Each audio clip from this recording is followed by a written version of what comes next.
유다 지파와 에브라임 그리고 므낫세 2분의 1 지파는 길갈에서 땅을 분배받았습니다. 그것을 1차 땅 분배라 할 수 있겠습니다. 오늘 본문은 실로에서 행해진 2차 땅 분배입니다.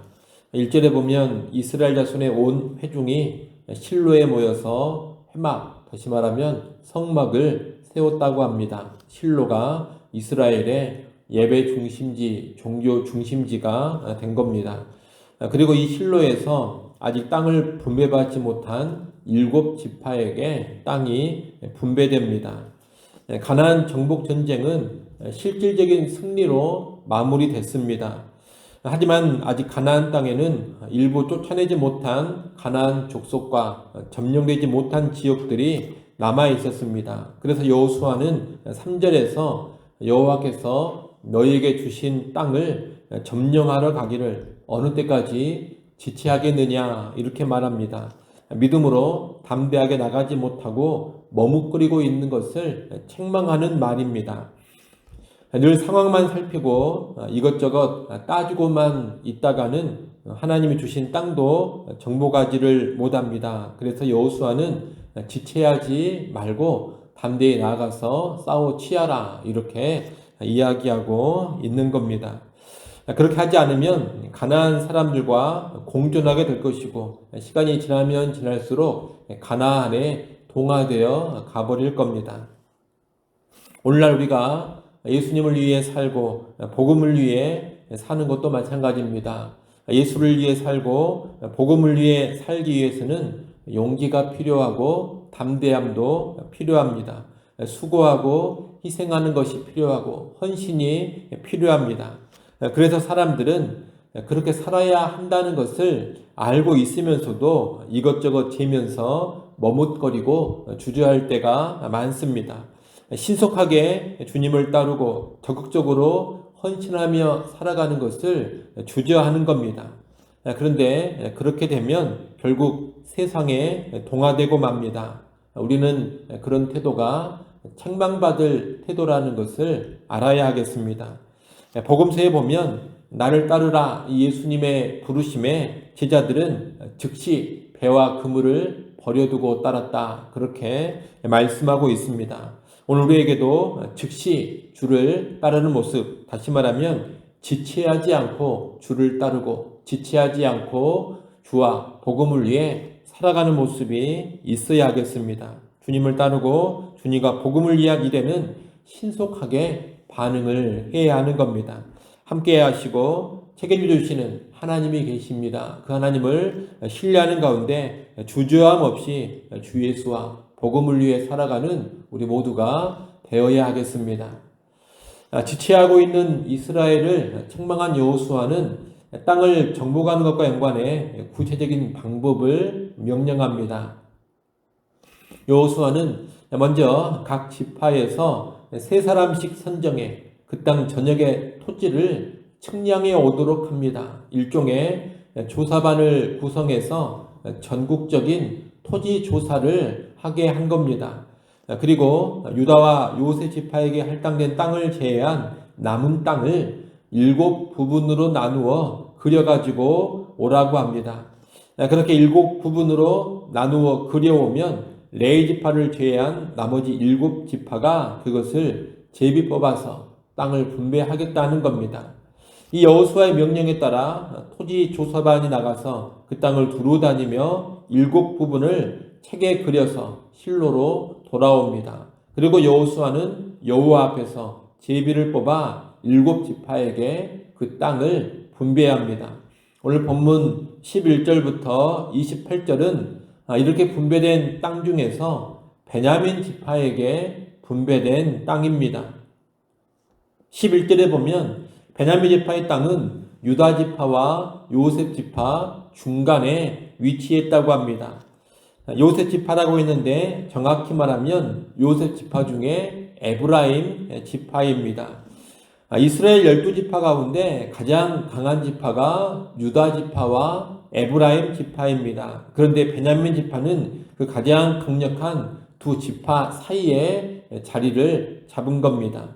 12절부터 20절은 베냐민 지파가 분배받은 땅의 북쪽, 서쪽, 남쪽, 동쪽 경계를 차례대로 말해주고 있습니다.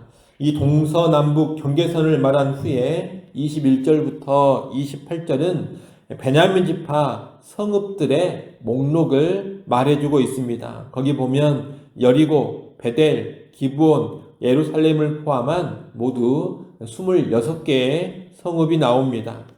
참고로 26절에 미스베라는 지명이 나오는데 이 미스베는 미스바를 가리키는 것입니다. 이러한 베냐민 지파의 땅은 영토가 그렇게 넓지는 않습니다. 베냐민 지파는 남북간 대략 25km 정도밖에 안 됩니다. 좁은 영토인 겁니다. 하지만 그 좁은 영토 안에는 여리고, 베델, 기브온, 라마, 미스바, 예루살렘 등 중요한 성읍들이 포함되어 있습니다. 우리가 성경을 읽다 보면 자주 나오는 지명들이 대부분 어디에 포함되어 있느냐? 이 베냐민 지파의 기업에 포함되어 있습니다. 또 이 베냐민 지파는 영토는 작지만 아주 강력한 군사력을 가졌습니다. 그래서 베냐민의 용사, 베냐민의 전사들이 아주 유명했습니다. 나중에 이 베냐민에서 사사 에훗이 나오고 또 이스라엘의 초대 왕인 사울이 나옵니다.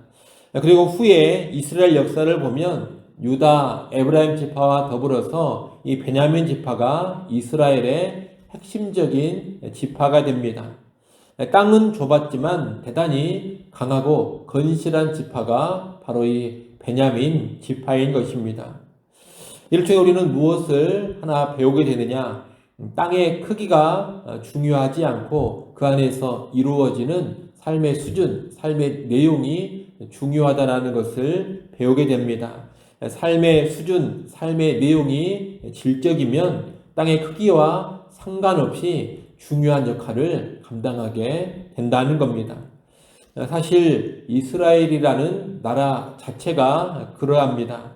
이 세계 역사에서 수많은 나라들이 차지한 그 영토를 보자면 이스라엘은 정말로 작은 나라요, 보잘것없는 나라입니다. 이 이스라엘이라는 나라는 우리나라보다 더 영토가 작은 나라입니다. 그렇기 때문에 규모로만 보자면 정말 작고 보잘것없는 나라가 이스라엘입니다. 하지만 이 작고 초라한 나라가 하나님의 구원 역사에 있어서 핵심적인 역할을 감당합니다. 나라의 규모는 작지만 그 나라의 의미, 그 나라의 역할에 있어서는 너무나 크고 강하다는 겁니다. 그런데 베냐민 지파가 이스라엘 안에서 그와 유사한 모습을 보여주고 있는 겁니다. 여러분, 우리 인생도 마찬가지입니다. 얼마나 외적으로 큰 인생이 되느냐, 이것보다 더 중요한 것은 얼마나 질적인 삶을 살아가느냐, 이것입니다. 그저 크다고 해서 영향력이 있는 것이 아닙니다. 질적인 삶이 실제적인 영향력을 미치는 겁니다. 교회도 마찬가지입니다. 교회의 규모가 얼마나 크냐, 이것보다 더 중요한 것이 교회가 얼마나 질적으로 신앙을 유지하느냐, 이것입니다. 교회의 성도들이 질적으로 견고한가, 영적으로 탄탄하게 무장되어 있는 성도들인가, 교회가 작아도 말씀대로 아주 건강하게 유지되고 있는가, 이것이 중요합니다.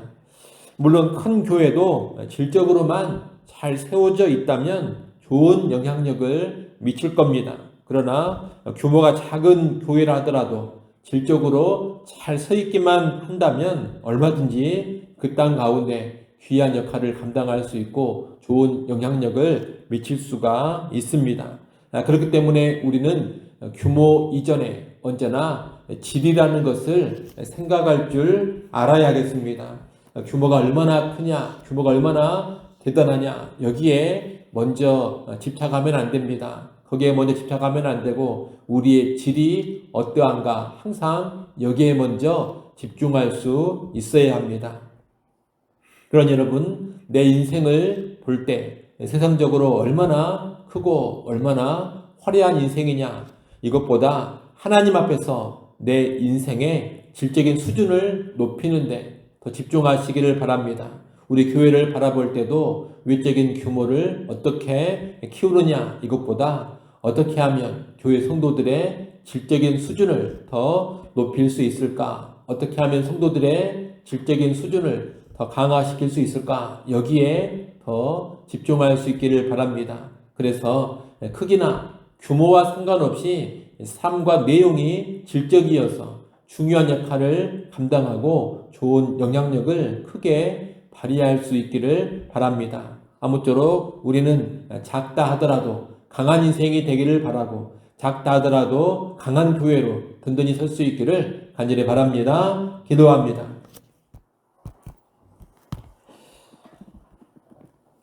하나님 아버지, 하나님 나라의 일을 감당함에 있어 예수님과 복음을 위한 일에 있어서 지체하지 않게 하시고 머뭇거리지 않게 하여 주옵소서. 담대한 믿음을 가지고 언제나 적극적으로 드려지는 주의 백성 될 수 있기를 소원합니다. 주저하지 않게 하시고 주의 부르심에 언제나 신속하게 응답케 하시며 주의 일에 언제나 신속하게 반응케 하여 주옵소서. 또한 하나님, 규모를 떠나서 질적인 인생을 살아가게 하시고 규모를 떠나서 우리 교회가 질적인 교회가 되게 하여 주옵소서. 그저 규모로만 영향을 미칠 수 있는 것이 아닙니다. 질적인 모습을 가져야 하지만 진정한 영향을 끼칠 수 있음을 깨닫게 하셔서 우리의 인생이 하나님 앞에서 높은 질적인 수준으로 살아가게 하시고 또 우리 교회가 영적으로 더욱 질적인 수준을 높여가게 하여 주옵소서. 그래서 귀한 역할 감당하는 인생, 귀한 역할 감당하는 교회 되게 하여 주옵소서. 하나님, 새벽 시간 다시금 주 앞에 나와 엎드립니다. 아버지 하나님, 간구하는 주 백성들을 긍휼히 여겨주시고 때를 따라 돕는 은혜를 다시금 허락하여 주옵소서. 오늘 하루를 살아갈 수 있는 힘과 능력을 이 새벽 시간에 공급받게 하여 주옵소서. 예수님의 이름으로 기도드리옵나이다. 아멘.